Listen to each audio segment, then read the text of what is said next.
aku hadapkan wajahku kepada pencipta langit dan bumi. Maka beliau mengatakan tasawuf itu dari semua amal Nabi, semua amal sahabat, semua amal tabi'in, maka yang paling inti cuma satu: tawajjuhul qalbi ilallah. Qalbu berkiblat kepada Allah, qalbu menghadap kepada Allah, qalbu connect kepada Allah. Itu yang disebut tasawuf.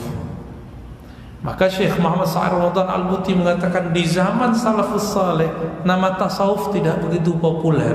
Muncul di abad kedua, di abad ketiga belum populer, tapi barangnya telah ada, lebih populer dari semuanya.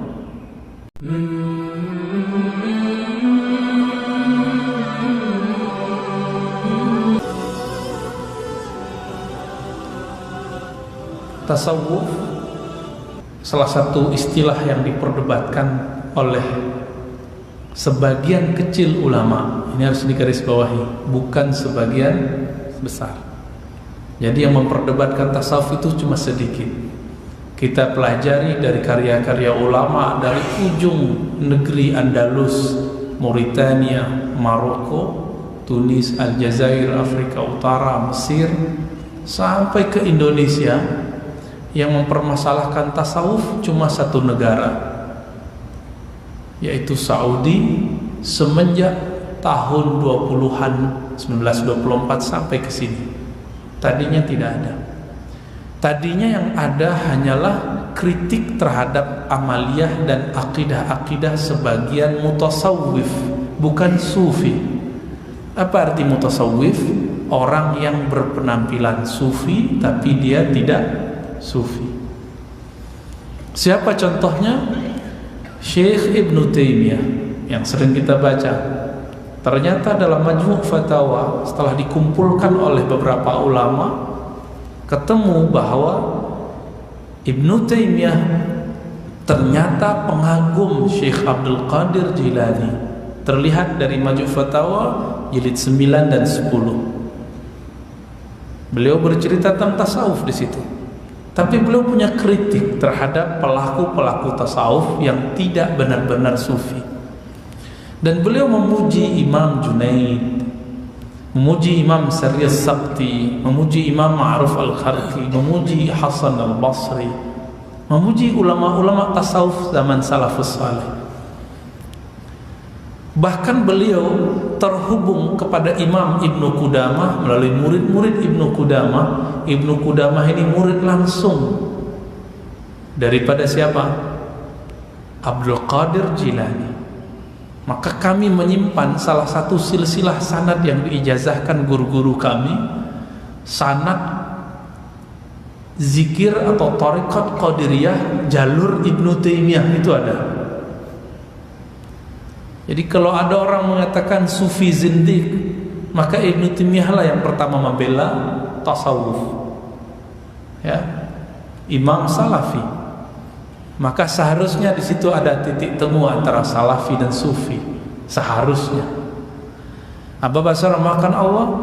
Kemudian zaman belakangan muncul Syekh Muhammad bin Abdul Wahhab mengkritik amaliyah tasawuf yang tidak sesuai dengan sufi. Maka beliau memberantas apa yang kemudian terkenal di Indonesia dengan sebutan TBC. Itu Syekh Muhammad bin Abdul Wahhab, sebagaimana ditulis oleh Syekh bin Baz, disulis oleh Ibnu Utsaimin dan pengikut-pengikut salafi yang lain. Mereka sepakat Syekh Muhammad bin Abdul Wahhab, pendiri Wahabiyah, berguru kepada Imam Muhammad Hayat As-Sindi An-Naqsyabandi Al-Qadiri, muhaddis di Madinah, ahli hadis di Madinah, dan guru tasawuf. Siapa namanya? Namanya Muhammad Hayat As-Sindi, dari India tapi tinggal di Madinah, maka disebut Sindi, salah satu wilayah di India sana. Beliau pengajar kitab-kitab hadis plus pensyarah kitab tasawuf fenomenal berjudul Al-Hikam. Pernah dengar Al-Hikam? Hikam Imam Ibnu Athaillah. Itu guru dari Syekh Muhammad bin Abdul Wahhab, dan itu disepakati oleh pengikut Wahabi dan Salafi. Siapa imamnya? Yaitu Ibn Baz, Ibnul Utsaimin.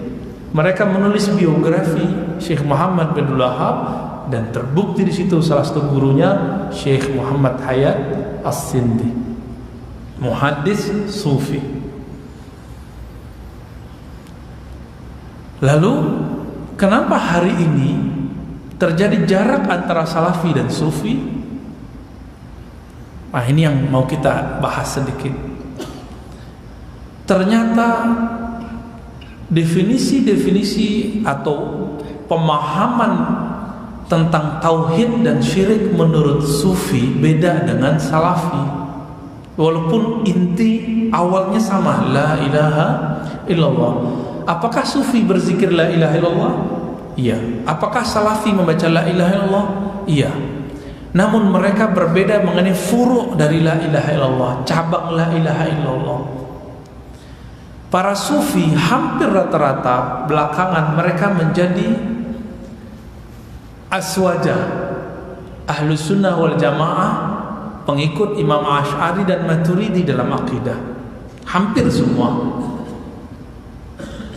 Hatta Ibnu Arabi yang kontroversial itu secara aqidatul awam dia ikut dua imam ini. Tapi di level atas dia kemudian mengkritisi semua ahli kalam, ahli tauhid yang banyak teori. Bapak saudara makan Allah, Imam Ghazali juga mewajibkan akidah Ahlus Sunnah sebagai dasar dari tasawuf yang sahih. Maka aneh kalau ada orang mengeluarkan sufi tasawuf dari ahlus sunnah. Di Indonesia dua kutub, baik pejuang Al-Habib Rizik Syihab itu sufi, termasuk NU yang resmi kata mereka begitu, itu pun semua sufi, semua ingin begitu sufi. Kenapa mereka berbeda? Mereka berbeda bukan di tasawuf, mereka berbeda di siasi. Apa arti siasi? Politik. Tapi bacaannya sama. Al-Habib Rizik baca Ratib Al-Haddad, Ratib Al-Attas.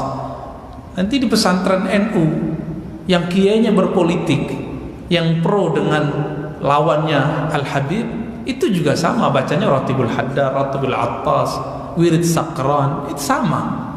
Jadi sebenarnya mereka kalau ketemu pas pengajian, pas zikiran itu ketawa-ketawa kali ya. Cuma kalau udah bahas politik, jangankan kita, sahabat Nabi seperti Aisyah, istri Nabi sekaligus, dan juga saudara Nabi Ali bin Abi Thalib, itu kan saudara ya, saudara sepupu plus menantu beliau, mereka tidak sama dalam politik. Jadi jangan nilai aswaja Ahlus Sunnah itu dengan ideologi politik. Nilainya dengan kaidah Ahlus Sunnah. Saudara makan Allah, adakah dasar tasawuf dalam Al-Quran dan Sunnah? Mungkin itu yang banyak ditanyakan orang. Kira-kira ada enggak? Gimana? Kurang yakin ya? Oh, di Quran nggak ada fikih Syafi'i, nggak ada, juga nggak ada Sahih Bukhari di Quran. Ada nggak Sahih Bukhari di Quran? Nggak ada. Nah, itu yang kita sebut kemarin ya. Itu pertanyaan sebenarnya sedikit konyol gitu. Nggak ada di Quran. Emang semua yang nggak ada di Quran menurut dia, Quran menurut dia kan begitu. Bukan Quran menurut ulama. Lalu kemudian dia tiadakan. Bapak saudara makan Allah, Nabi SAW orang yang paling banyak berzikir, mengamalkan surah Al-Ankabut ayat 41, Al-Ahzab atau Al-Ankabut? Al-Ahzab ya. Apa kalimatnya? Ya ayyuhallazina amanu zkurullaha dzikran katsira. Hai orang beriman, zikirlah sebanyak-banyaknya. Siapa yang paling banyak zikir? Rasulullah SAW. Lalu siapa lagi yang mewarisi banyak zikir ini? bukan salafi, bukan ahli fikih syafi'i, bukan asy'ari maturidi, tapi yang paling banyak zikir itu hanya sufi. Ahli akidah salafi, sufi, salafi, asy'ari, maturidi sering debat, masih debat makna la ilaha illallah. Kalau sufi enggak, sufi langsung mencicipi kalimah la ilaha illallah. Kata Ibnu Athaillah As-Sakandari,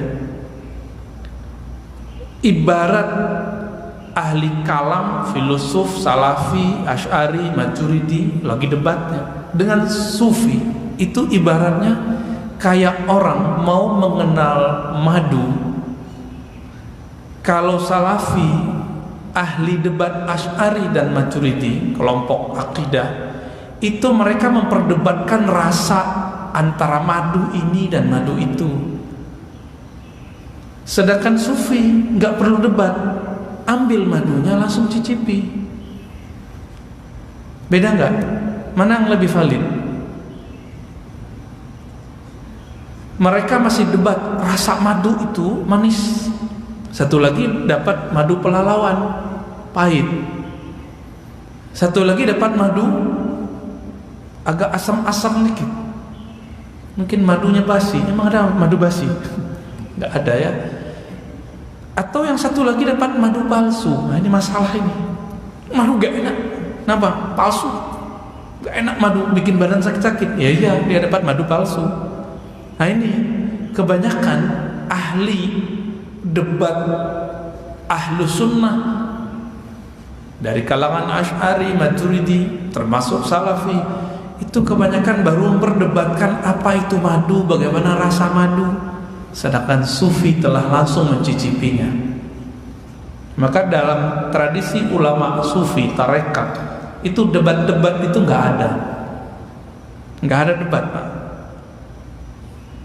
Kalau mau, ayo itu langsung zikir, dicek kolbunya sahih atau tidak sahih. Kolbu kalau sehat, badan kalau sehat, makan nikmat nggak? Kolbu kalau sehat pasti nikmat baca la ilaha illallah. Itu hanya itu. Kenapa orang bisa tahan debat berjam-jam tapi tidak tahan duduk di atas sajadah berjam-jam? Alasannya apa? Apa Nabi buat begitu? Apa Nabi zikir dengan angka tertentu? Pertanyaannya dibalik, apakah Nabi pernah nanya seperti kamu ini? Apakah Nabi pernah debat seperti kamu debat? Enggak ada. Justru Nabi SAW orang yang jarang berdebat. Satu kali ada sahabat Nabi dikumpul di masjid berdebat mengenai akidah tentang takdir. Debatlah mereka. Datang Nabi SAW dalam hadis Imam Ibnu Majah disebutkan, alihada bu'istu ilaikum. Apakah untuk debat begini aku diutus untuk kalian? Jadi seandainya Rasulullah lihat kita hari ini debat salafi, sufi, salafi, asy'ari, salafi, aswaja, mungkin Nabi marah-marah. Ya, emang untuk ini, Islam untuk ini, kira-kira begitu. Tapi mau gimana lagi? Mereka mau ngajak debat terus, masa kita diam? Ya kita harus jawab. Bapak saudara makan Allah, ini ayat surat ya, Al-Ahzab tadi ayat 41, ya allazina amanu zkurullaha dzikran katsira. Dan saya tidak menemu pengamal ini kecuali sufi. Satu kali kami bertemu seorang syekh sufi lagi bulan puasa.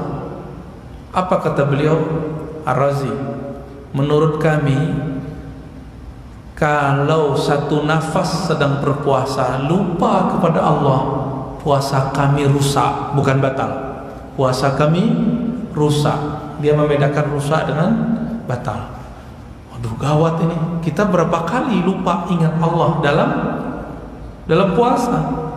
Jangankan puasa, dalam salat pun lupa Allah. Maka Imam Abu Yazid Al-Bustami itu mendebat seseorang yang suka mendebat dia, tapi mendebatnya bukan debat seperti ahli kalam. Saya pernah cerita juga ya. Satu kali seorang imam masjid, dia seorang qadhi. Qadhi kan punya gaji. Melihat Abu Yazid Al-Bustami duduk di pojok masjid zikir. Semua orang udah berangkat pergi ke pasar, bekerja. Tapi Imam Abu Yazid yang wafat 261 Hijriah masih zikir. Akhirnya disapa oleh si qadhi yang jadi imam. Tapi kalau imam kita nggak bakal ngomong gitu ya.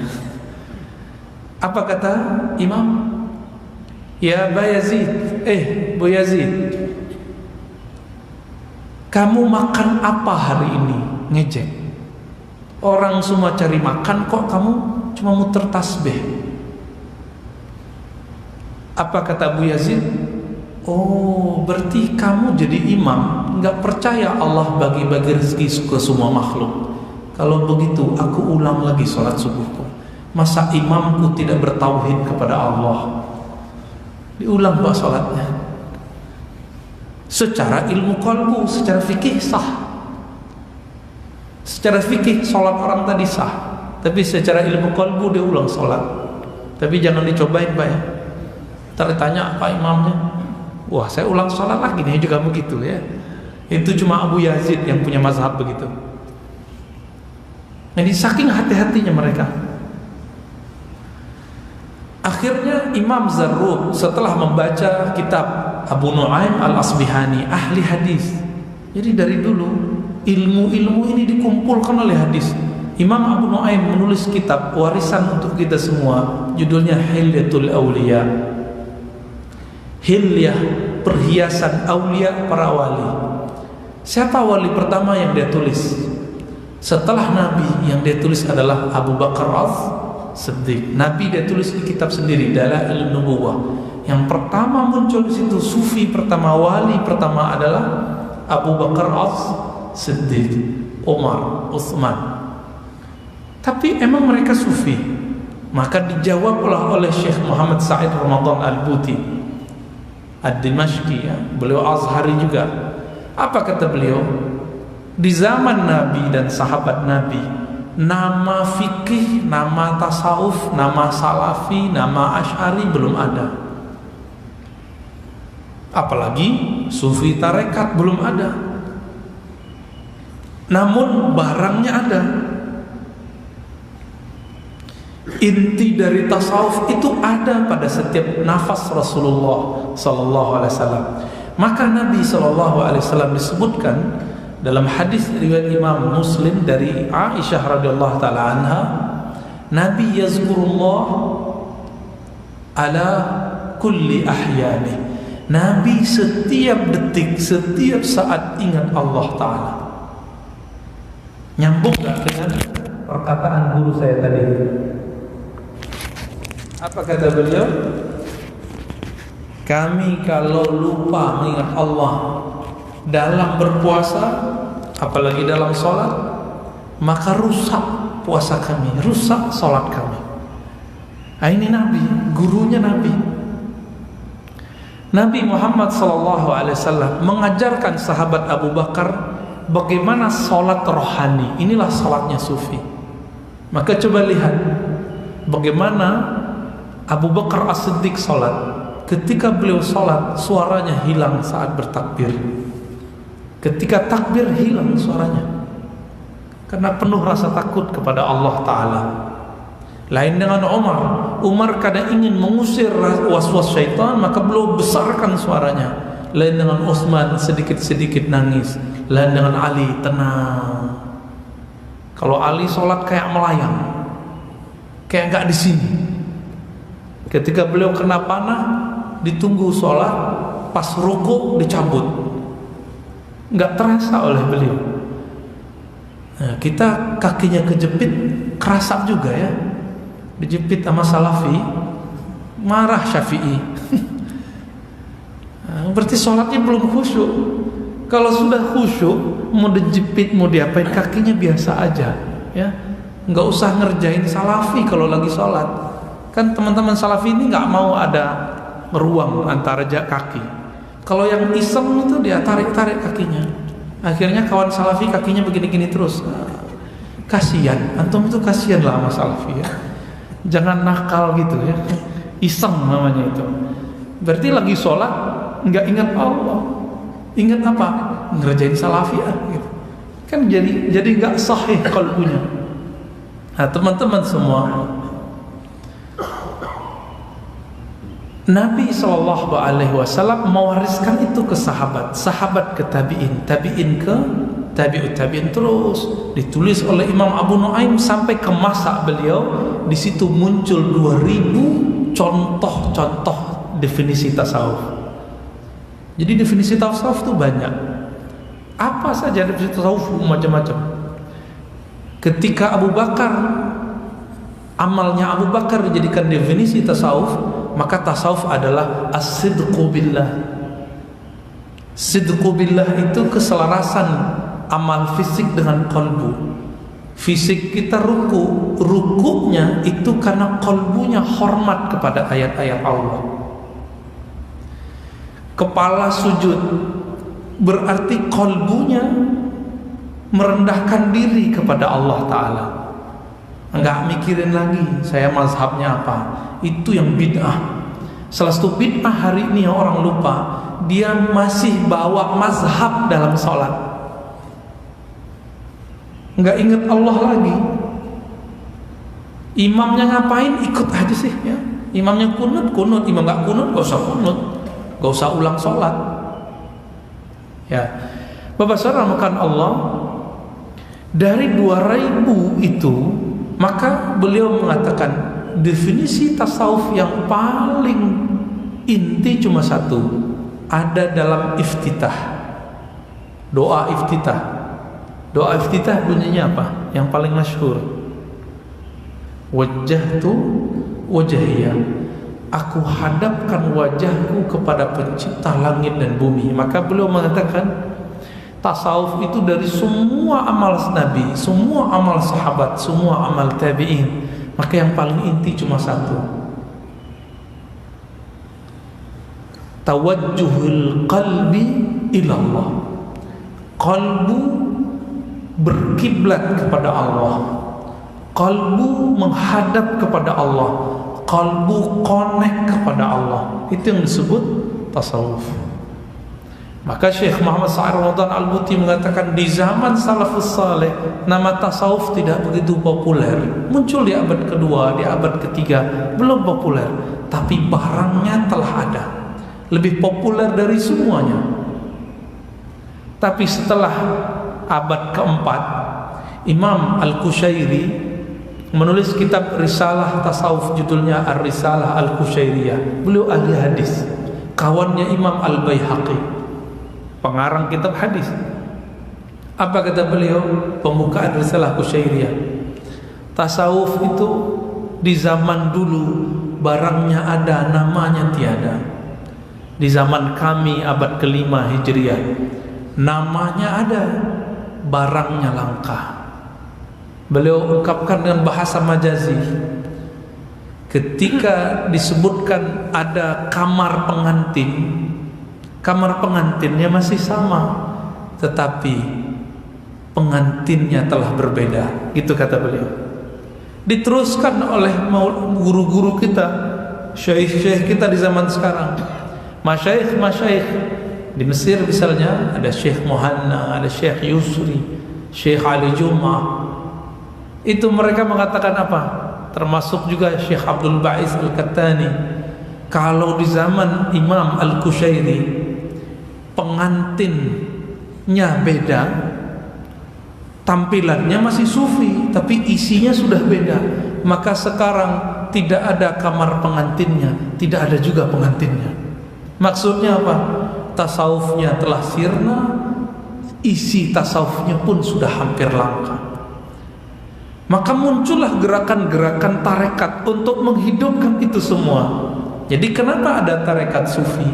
Itu perjuangan menghidupkan kerohanian Nabi Sallallahu Alaihi Wasallam. Sebenarnya itu. Tapi terkadang orang-orang tarekat pun terjebak kepada partisan. tarekat saya beda dengan kamu, tarekat saya lebih tinggi dari kamu. Apa bedanya dengan debat salafi dengan sufi? Apa bedanya debat antara aswaja dengan salafi? Jadi perdebatannya seperti itu. Maka muncullah ulama-ulama yang tidak sibuk dengan nama, tapi mereka mempertahankan isi. Nah, saya alhamdulillah ketemu beberapa mereka. Ada muktamar sufi, dia nggak ikut. Saya tanya, kenapa nggak ikut, Syekh? Untuk apa? Cukup terkenal di langit, nggak usah terkenal di bumi. Merinding saya dengarnya. Ternyata beliau mengamalkan ayat, man zakarani fi nafsihi zakartuhu fi nafsi. Siapa yang sebut namaku dalam dirinya kesendirian, maka aku akan sebut namanya dalam diriku. Wa man zakarani fi malain. Siapa yang berzikir menyebut namaku dalam jamaah, maka aku akan sebut nama dia dalam jamaah yang lebih mulia, yaitu jamaah para malaikat. Cuma itu tasawuf, menyebut nama Allah, teknik menyebut itu yang disebut tarekat sufi. Jadi bedanya dengan mazhab apa? Mazhab fikih itu teknik mengamalkan fikih, hukum Islam. Sedangkan tasawuf adalah teknik mengamalkan zikir. Yang paling lucu, salah satu petinggi salafi di Indonesia, bagi yang mengakuinya, karena ada juga yang nggak mengakuinya, namanya sama dengan Imam Abdul Qadir, cuma ada tambahannya dikit ya. Itu menyebut sufi itu zindiq, amal-amal sufi itu bid'ah, termasuk amal-amal istighatsah, tawassulan, maksurat Syekh Hasan Al-Banna, ratib haddad, ratib atas, dianggap bid'ah. Tapi dia buat tarekat sendiri, dan dia lupa itu. Dia buat tarekat sendiri yang dia tidak menyebutnya tarekat. Apa itu? Ketika dia melihat ada maksurat zikir pagi sore yang menurut dia tidak sahih, dia kumpulkan buku hadis-hadis sahih dalam berzikir, kira-kira begitu maknanya semana ini. Jadilah buku, dihafalkanlah oleh murid-muridnya. Itu udah jadi torekot, Pak. Torekot Qadiriyah Jawaziyah. Itu torekot itu. Maka sebenarnya Syekh Ustadz Abdul Qadir Jawaz itu telah buat torekot. Jadi kita senyum-senyum aja. Ya, kita dizindik-zindikkan, kok dia malah buat aliran baru lagi, torekot baru lagi.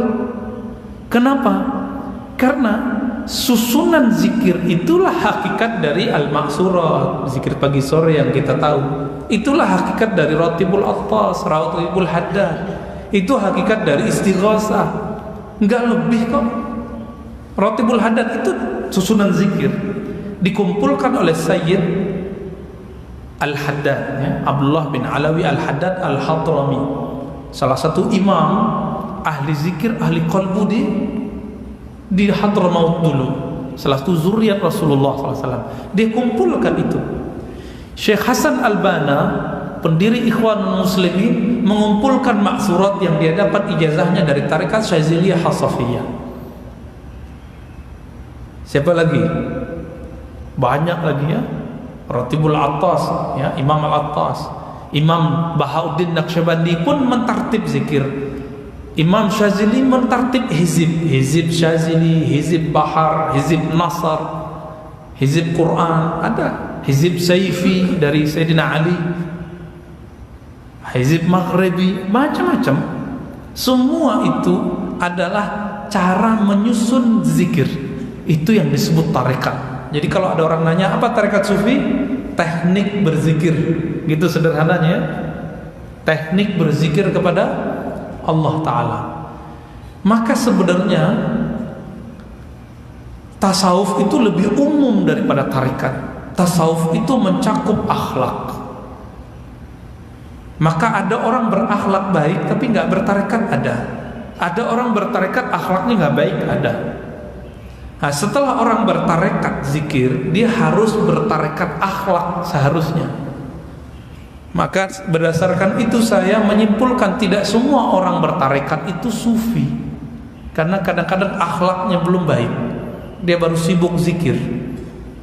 Sebaliknya, tidak semua orang bertasawuf itu bertarekat. Kenapa? Mungkin akhlaknya baik, tapi dia tidak ambil sanad zikir. Nah, Bapak saudara makan Allah, intinya, adakah tasawuf di zaman Rasulullah? Ada amalnya, namanya belum ada. Itu sama dengan ilmu fikih, sama dengan ilmu akidah, sama dengan ilmu-ilmu yang lain. Jadi yang bertanya begitu tinggal dibalikkan. Lalu, adakah tarekat di zaman Nabi? Setiap sahabat itu mewarisi tarekat dari Rasulullah. Namun yang bertahan itu cuma tarekat-tarekat sahabat-sahabat besar. Abu Bakar As-Siddiq, itu kemudian yang menjadi tarekat Naqsyabandiyah. Umar, Aisyah, Utsman, ya, itu nanti kemudian turunnya ada Surawardiyah, ada Khistiyah. Ada lagi tarekat Ali bin Abi Thalib. Hampir semua tarekat sufi lewat jalur Ali bin Abi Thalib radhiyallahu taala anhu. Kenapa? Inilah maksud hadis, ana madinatul ilmi wa aliyun babuha. Aku adalah kota ilmu, Ali pintunya. Meskipun Abu Bakar juga salah satu pintunya, Umar, Utsman juga salah satu pintunya, tapi pintu yang disebut Rasulullah adalah Sayyidina Ali. Kenapa? Sayyidina Abu Bakar umurnya pendek, sedangkan Ali umurnya panjang sampai sebelum 40. Itu kemudian belum masih sempat menyebar zikirnya. Sekarang buka aja tarekat Syazili, tarekat Qadiri, tarekat apa semua, Suhrawardi, ya, yang tadi kita sebut, Samaniyah, apalagi tarekat Alawiyah, tarekat para habaib, semuanya lewat jalur Ali. Tidak semua lewat jalur Ali itu Syiah. Nah, ini perlu digarisbawahi. Ini ada orang tidak mengerti cara beradab kepada Ali bin Abi Thalib. Setiap kali ada silsilah sanad kepada Ali dituduh Syiah. Enggak bisa membedakan antara Syiah akidah dengan sanad-sanad keilmuan Islam. Enggak bisa membedakan.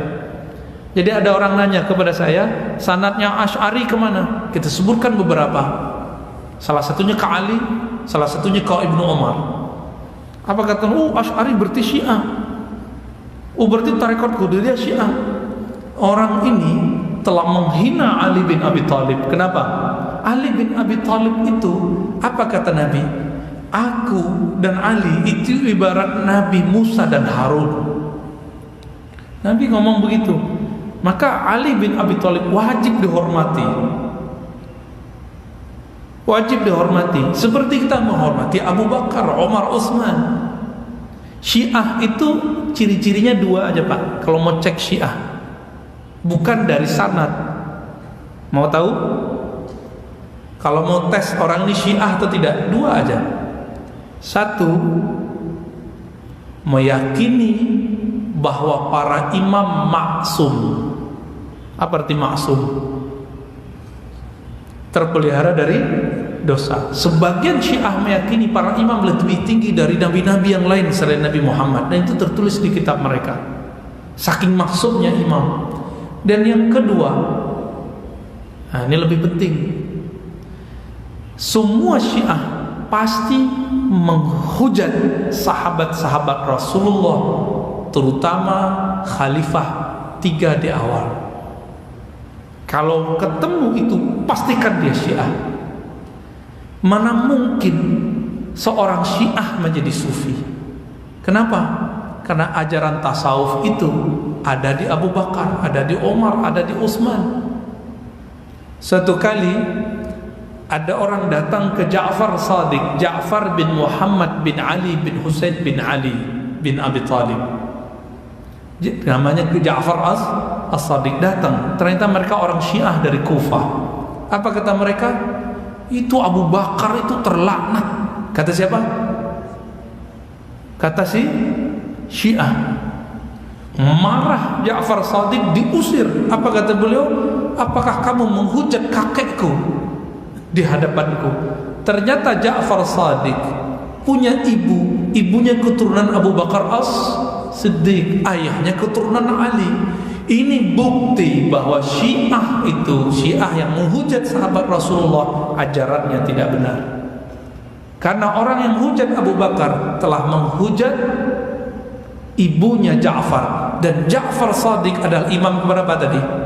Ali punya anak Hasan, Husain, Ali Zainal Abidin, Muhammad Al-Baqir, Ja'far, imam ke-6.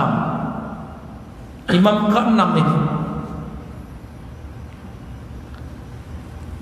Maka ahlu sunnah pun punya silsilah sanad ilmu kepada ahlu bait, tapi tidak Syiah. Ini perlu diingat. Dulu salah satu guru kita Al-Habib Ali Al-Jufri dituduh Syiah oleh murid Albani, namanya Ar'ur. Ar'ur ini jangankan Al-Habib Ali Al-Jufri, Syekh Al-Buti pun dia laknatullah alaik ya Buti. Dia ngomong begitu. Siapa namanya? Adnan Ar'ur. Saya konfirmasi ke salafi-salafi yang berakhlak, mereka bilang si Ar'ur gak dianggap salafi yang mu'tabar. Tapi dia bawa nama Syekh Albani.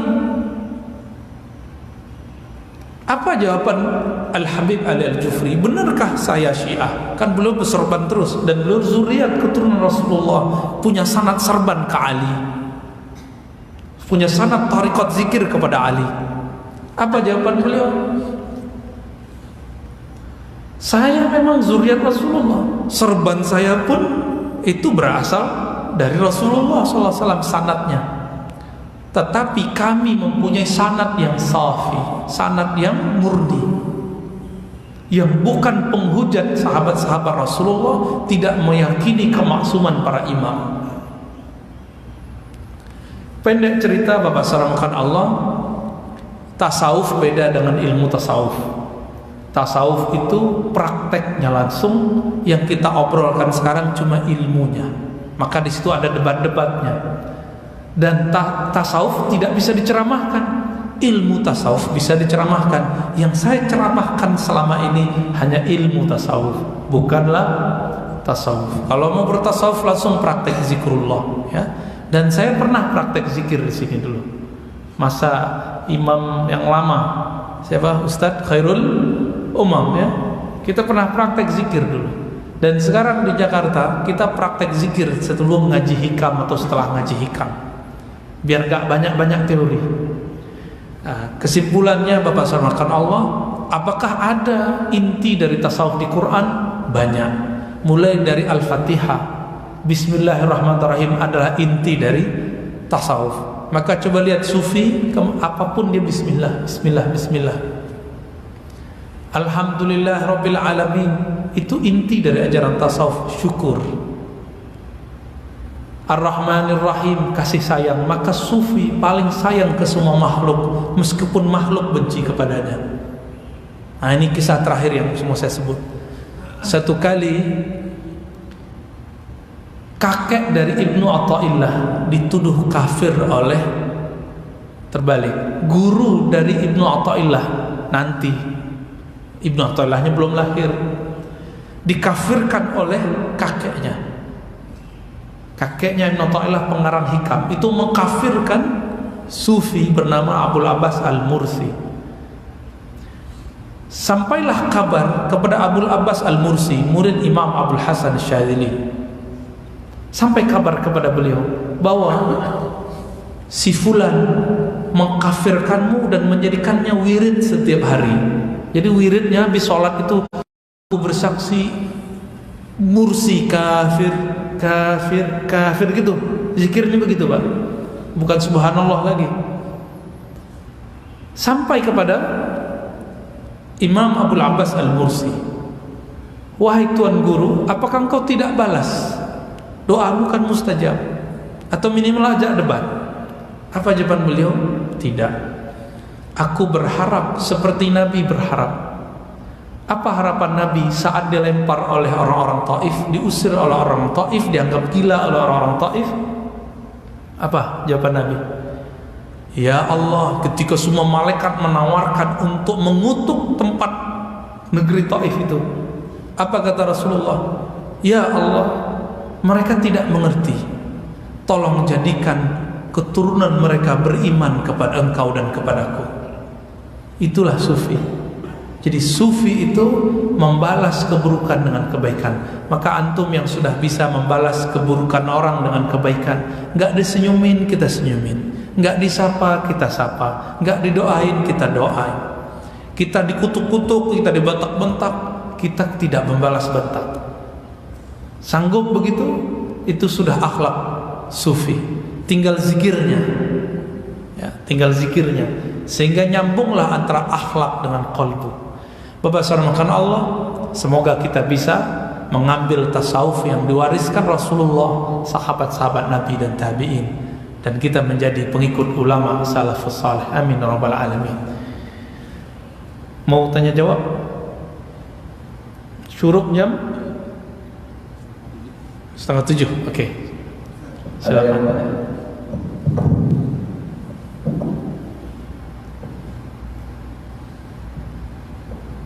Assalamualaikum warahmatullahi Assalamualaikum.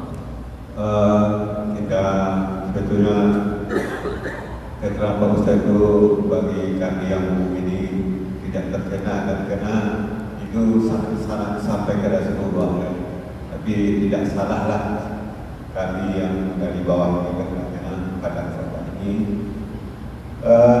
Di sini kalau kita lihat orang berbicara kan suci dan kebaikan.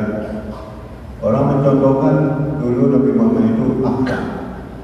Kalau kita simak di sini perbedaan semua itu, kalau akhlaknya udah benar, tidak terjadilah tuding-menuding atau politik. Nah, di sini tadi saya lihat kan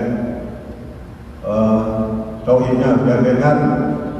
Tentu umat itu tidak perlu lagi terjun ke ranah politik.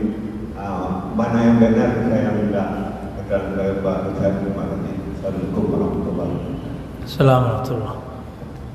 Tasawuf tidak ada kaitannya dengan politik, Pak. Orang bertauhid tidak diwajibkan berpolitik, tidak dilarang berpolitik. Maka kalau ada orang berakidah tauhid lalu beda politik, nggak apa-apa. Apakah Ali dan Aisyah beda iman? Mereka perang loh, Pak. Apakah Ali dan Muawiyah beda iman? Mereka perang juga. Jadi jangan salah paham, perbedaan-perbedaan itu tidak ada kaitan dengan tauhid. Karena Nabi sendiri telah memprediksi itu. Ya, cukuplah ya. Oke, ini satu lagi kalau ada sebelum tutup, Ustaz. Cukuplah ya. Cukup ya. Ya. Kita tutup dengan kafarah majlis. Subhanakallahumma wa bihamdika asyhadu an la ilaha illa anta astaghfiruka wa atubu ilaik. Assalamualaikum warahmatullahi wabarakatuh.